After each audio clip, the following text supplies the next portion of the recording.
2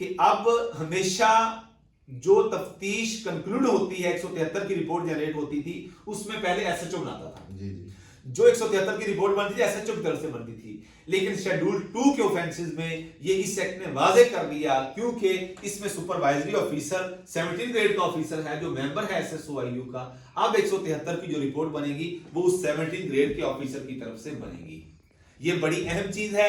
تفتیشی حضرات اس میں غلطی کرتے ہیں, ایس ایچ اوز روٹین میں لیتے ہوئے وہی بلنڈر کر رہے ہیں جس کی وجہ سے بعد میں سینئر آفیسرز کو بھی سبکی کا سامنا کرنا پڑتا ہے.